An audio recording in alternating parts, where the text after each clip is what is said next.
Bonjour les amis, salut, coucou.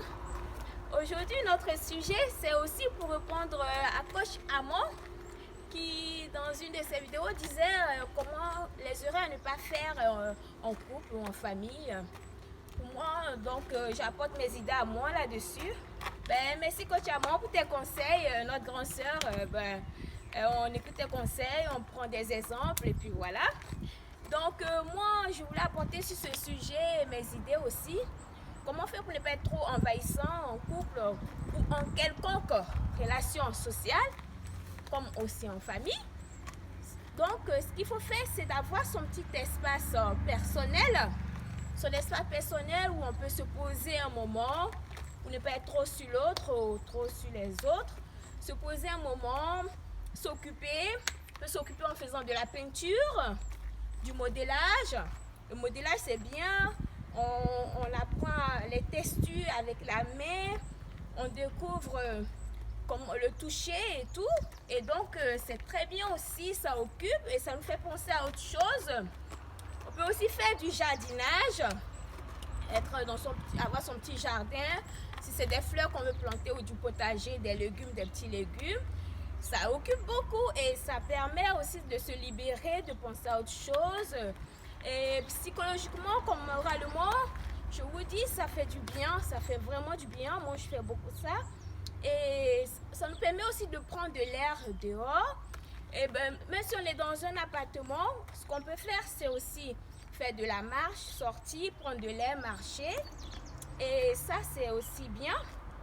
Ou encore, on peut faire des jeux de société avec des amis. Mais ce qui est aussi bien quand même pour qu'un couple ou en famille, il y a une relation saine et autre, c'est aussi de faire des jeux de société, de faire des choses ensemble quelquefois. Et ne pas faire que les tâches ménagères tout seul. Il faut se faire aider. Parce que si c'est une seule personne qui le fait, au bout d'un moment, la personne est fatiguée. La personne a besoin de soutien, besoin d'aide.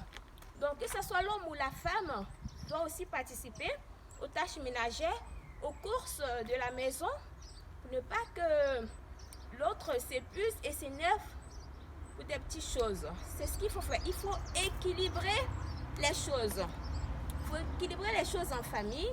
Il faut équilibrer les choses sociales pour que les choses avancent bien. Vous pouvez aussi faire la cuisine ensemble, les tâches ménagères ensemble. Tout ça, ça devient comme un jeu après.